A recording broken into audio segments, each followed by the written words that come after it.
Hello दोस्तों, आपका स्वागत है मेरे यूट्यूब चैनल आईटीपी स्टार में। आज की वीडियो में हम लोग डिटेल में बात करेंगे कि पंडित रविशंकर शुक्ला यूनिवर्सिटी का सेकंड मेरिट लिस्ट कब आएगा और कम नंबर वाले कौन कौन सी यूनिवर्सिटी को बैकअप प्लान में रख सकते हैं। जिनका सिलेक्शन हुआ है उनको आगे क्या क्या करना है, क्या क्या डॉक्यूमेंट लेके आना है, फीस कितना जमा करना है, सेकेंड मेरिट लिस्ट का कट ऑफ कितना जाएगा और जिन स्टूडेंट का 600 प्लस और 550 प्लस स्कोर आया है वे पंडित रविशंकर में एडमिशन लेंगे या फिर कहीं और चले जाएंगे। तो वीडियो में आखिरी तक बने रहिएगा। जिनका सिलेक्शन फर्स्ट मेरिट लिस्ट में हुआ है और जिनका सिलेक्शन नहीं हुआ है, दोनों ही प्रकार के लोग। तो पंडित रविशंकर शुक्ला यूनिवर्सिटी का सेकंड मेरिट लिस्ट जो है आपका 11 जुलाई के बाद आएगा, क्योंकि पहला राउंड का काउंसलिंग होगा 7 जुलाई से 11 जुलाई के बीच। जिनका एडमिशन जिनका फर्स्ट मेरिट लिस्ट में नाम आ गया है उनको जो है फिजिकली प्रेजेंट होना है 7 जुलाई से 11 जुलाई में, कभी भी वो लोग आ सकते हैं। इस बीच उनको डॉक्यूमेंट फीस लेते हुए आना है। तो इसमें जितने बच्चे नहीं आते हैं, जैसे कि 50 का सीट्स है और 25 बच्चे ही आते हैं, तो जो 25 खाली बचता है सीट, तो उसके लिए फिर से जो है मेरिट लिस्ट आएगा, जिसके लिए जो 50 सीट्स 25 सीट बचेगा उसके लिए फिर से मेरिट लिस्ट आएगा, जहाँ की आप लोगों को मौका मिलेगा। जिनका बहुत ज़्यादा कम परसेंटाइल है, 300 है या फिर 300 से कम है, 350 है, तो वे जो है अपने स्टेट का कोई सा अच्छा यूनिवर्सिटी में एडमिशन ले ले, क्योंकि आईटीपी में एडमिशन होना थोड़ा मुश्किल है। लास्ट राउंड तक फिर भी आप लोग वेट कर सकते हैं, क्योंकि लास्ट राउंड तक जो है कट ऑफ बहुत ज़्यादा कम जाता है। और जितना ज़्यादा यूनिवर्सिटी हो सके आईटीपी में पार्टिसिपेट जो कर रहे हैं उसमें आप रजिस्ट्रेशन करते रहना। जिन जिन का लिंक मैं अपने टेलीग्राम पे डाल रहा हूँ या फिर आपको जहाँ से भी रजिस्ट्रेशन का लिंक मिल रहा है, तो आप जो है रजिस्ट्रेशन करते जाना। और पंडित रविशंकर शुक्ला यूनिवर्सिटी का सेकंड मेरिट लिस्ट का कट ऑफ के बारे में बात करें, तो अगर आप जनरल से हैं तो 530 या फिर 550 से प्लस है तो आपका एडमिशन होने का चांसेस है। और छत्तीसगढ़ से है तो फिर आपका थोड़ा कम, अगर आपका 500 स्कोर है तब भी एडमिशन होने का चांसेस है। और कुछ कुछ कैटेगरी में और भी ज़्यादा कम कट ऑफ गया है, तो उसमें जो है आपका जैसे एसटी के है तो आपका 450 आसपास में भी आपका एडमिशन होने का चांसेस है।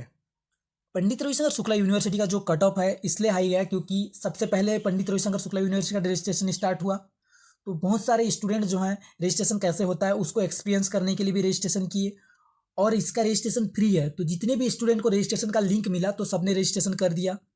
और अभी जिनका 600 प्लस है, 550 प्लस है, उनका आईआईटी वगैरह में सिलेक्शन हो रहा है। अभी मेरे ही स्टूडेंट में से 3 स्टूडेंट का आईआईटी खड़गपुर में सिलेक्शन हो गया, और जो कि अब आईआईटी खड़गपुर में एडमिशन लेंगे, तो उनका जो 3 सीट है वो बच जाएगा।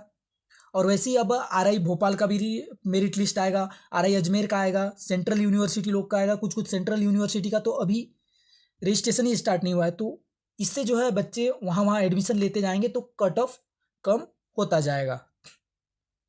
आप लोग जो है वेट करना सेकेंड और थर्ड लिस्ट तक, क्योंकि उस तक जो है और भी कट ऑफ कम हो सकता है और आपका एडमिशन का चांसेस है। और आपको जो है सेकंड और थर्ड मेरिट लिस्ट कहाँ मिलेगा और आपको कहाँ कहाँ एक्टिव रहना पड़ेगा, इसके लिए आप मेरे टेलीग्राम चैनल आईटीपी स्टार को ज्वाइन कर सकते हो, जिसका लिंक डिस्क्रिप्शन में। और यूट्यूब पर जो है आप एक्टिव रहना, क्योंकि मैं यहीं पे आपको जो है वीडियो के जरिए बताऊंगा, और टेलीग्राम में जो है आपको जो सेकंड मेरिट लिस्ट आएगा उसका पीडीएफ में सेंड कर दूंगा। इसके बाद हम लोग बात करते हैं जो जिनका फर्स्ट मेरिट लिस्ट में नाम आ गया है उनको क्या क्या स्टेप करना है। तो इनको जो है अपना पूरा डॉक्यूमेंट लेके आना। मैं अभी डॉक्यूमेंट का पूरा लिस्ट दूंगा आप लोगों को। आपको 7 जुलाई से 11 जुलाई के बीच फिजिकली प्रेजेंट होना है। वी लास्ट टाइमिंग होगा 5:30। उसके बाद जो है हो जाता है तो वहाँ आपको प्रोफेसर्स नहीं मिलेंगे। हॉस्टल का फॉर्म भी जो है आपको उसी टाइम भरना है। इसके बाद हम लोग बात करते हैं कि आपको क्या क्या डॉक्यूमेंट लेते हुए आना है।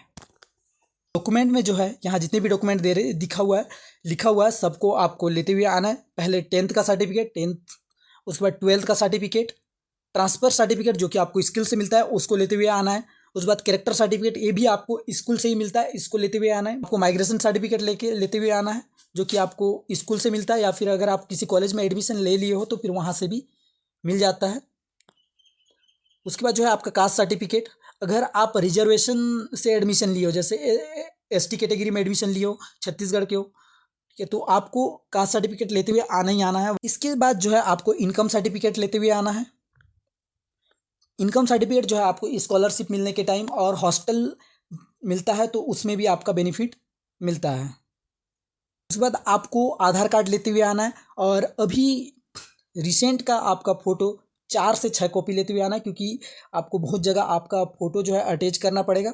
उसके बाद डोमिसाइल सर्टिफिकेट, आप अगर स्टेट रिजर्वेशन से आप एडमिशन लिए हो तो फिर डोमिसाइल सर्टिफिकेट आपके लिए बहुत ज़्यादा ज़रूरी है, वरना आपका एडमिशन भी रुक सकता है, क्योंकि इस छत्तीसगढ़ स्टेट कोटा के जरिए आपको रिजर्वेशन मिला है और आप जो है स्टेट डोमिसाइल सर्टिफिकेट नहीं लेते हुए आओगे तो आपको दिक्कत हो सकता है। और आपको काउंसलिंग के टाइम में ही आपको पेमेंट करना पड़ता है और पेमेंट जो है आपको ऑनलाइन करना है, इसीलिए आप जो है ऑनलाइन पेमेंट रखते हुए आना, क्योंकि कैश यूनिवर्सिटी में नहीं चलता है। तो चलिए अब हम पेमेंट के बारे में बात करते हैं कि आपको कितना फीस पेमेंट करना पड़ेगा। अगर आप बीए बीएड में एडमिशन लेने वाले हो तो आपको जो है 19,235 रुपये आपको ऑनलाइन पेमेंट करना है, जो पंडित रविशंकर शुक्ला यूनिवर्सिटी का ऑफिशियल वेबसाइट है वहाँ पर। और अगर आप बीकॉम बीएड में एडमिशन लेना चाहते हैं तो फिर उसके लिए भी आपको 19,235 पेमेंट करना है यूनिवर्सिटी के वेबसाइट पे। और बीएससी बीएड बायो या फिर मैथ्स आप जिस भी उसमें एडमिशन लेने वाले हो तो उसके लिए आपको 21,235 रुपये करना है। तो ये बात याद रखना, आपको ऑनलाइन पेमेंट रखे रहना है, वरना केस के जरिए आप पेमेंट नहीं कर पाओगे। और पंडित रविशंकर शुक्ला यूनिवर्सिटी का हॉस्टल सिलेक्शन के बारे में अगर हम लोग बात करें तो आपको जो है डिस्टेंस बेसिस पर और फैमिली इनकम के बेसिस पर हॉस्टल अलॉट होता है। हॉस्टल बहुत कम है तो कम ही स्टूडेंट को मिलने का चांसेस है। और इसका मैं प्रोसीजर आपको बताऊं तो अभी आप जब काउंसलिंग के लिए जाओगे यूनिवर्सिटी तो आपको जो है एक फॉर्म जो है एडमिशन के लिए दिया जाता है, जो आप जिस भी कोर्स में एडमिशन लेने वाले हो बीएससी बीए बीकॉम, और उसके साथ एक हॉस्टल का फॉर्म मिल जाता है। अगर हॉस्टल का फॉर्म वहाँ आपको उस टाइम पे नहीं दे रहे हैं तो आपको जो है एक बार फिर कांटेक्ट करना है कि हॉस्टल का फॉर्म हम लोग को नहीं मिला है करके। अगर उस टाइम पे आप हॉस्टल का फॉर्म नहीं भरते हो तो दिक्कत आ सकता है। और हॉस्टल का फॉर्म फिल करने के बाद जो है हॉस्टल वार्डन के पास चले जाता है डॉक्यूमेंट, और वहाँ से आपका लिस्ट निकलता है कि कितने स्टूडेंट को हॉस्टल मिलने वाला है करके। तो जिसको हॉस्टल चाहिए तो अपना हॉस्टल का फॉर्म भरने में कोई मिस्टेक मत करना, और यूनिवर्सिटी का काउंसलिंग फॉर्म भरने में भी कोई मिस्टेक मत करना। आपका जो हॉस्टल का फीस है 5,000 अप्रोक्स है, उसको जो है उसी टाइम पेमेंट नहीं करना है, वो जो है आपको हॉस्टल जब मिल जाता है तो उसके बाद पेमेंट करने का रहता है। तो अभी आपको हॉस्टल के लिए पेमेंट की कुछ नीड नहीं होगा। अभी बस आपको जो है एडमिशन का फीस जो देना है, जो कि सेमेस्टर का फीस होता है, उसी को लेते हुए जाना है। और डॉक्यूमेंट में कोई सा भी मिस्टेक मत करना। कुछ बच्चे का ये डाउट था कि सेकंड मेरिट लिस्ट के लिए फिर से हम लोगों को रजिस्ट्रेशन करना पड़ेगा क्या? नहीं, आप लोगों को जो है सेकंड मेरिट लिस्ट के लिए कोई रजिस्ट्रेशन नहीं करना है। अभी जितने बच्चे जो है एडमिशन नहीं लेंगे उन्हीं के जगह पे आप लोगों का नाम आएगा, तो ऐसा कुछ रजिस्ट्रेशन नहीं करना है। और कुछ स्टूडेंट का ये भी डाउट था कि पंडित रविशंकर शुक्ला यूनिवर्सिटी में केमिस्ट्री और फिजिक्स के स्टूडेंट के लिए लिस्ट नहीं आया है। तो यहाँ पे जो है आपका 2 ग्रुप होता है, एक मैथ्स और बायो। मैथ्स वाले जो हैं फिजिक्स केमिस्ट्री मैथ्स तीनों पढ़ते हैं, तो मैथ्स में ही कंसीडर हो जाते हैं जो फिजिक्स और केमिस्ट्री पढ़ते हैं। तो इसके लिए इसी कारण यहाँ पे अलग सा लिस्ट नहीं निकलता है। और जो बायो पढ़ते हैं वो जो है बॉटनी जूलॉजी केमिस्ट्री पढ़ते हैं, तो इसलिए यहाँ पे अलग से केमिस्ट्री का ऐसा लिस्ट नहीं निकलता है। आप मैथ्स वाले हो तब भी केमिस्ट्री पढ़ोगे, बायो वाले हो तब भी केमिस्ट्री पढ़ोगे। फिजिक्स जो है सिर्फ मैथ्स वाले पढ़ते हैं। और जिनका सिलेक्शन हुआ है उनके लिए ऑल द बेस्ट, अच्छे सारा। और कुछ भी डाउट होता है तो मेरा इंस्टाग्राम आईडी का लिंक डिस्क्रिप्शन में, वहाँ से आप पूछ सकते हैं। और जिनका सिलेक्शन नहीं हुआ है वो थोड़ा वेट करिए, अभी कट ऑफ कम हो जाएगा तो आपका एडमिशन हो जाएगा। Thank you. वीडियो इन्फॉर्मेटिव लगा है तो फिर सब्सक्राइब ज़रूर करना।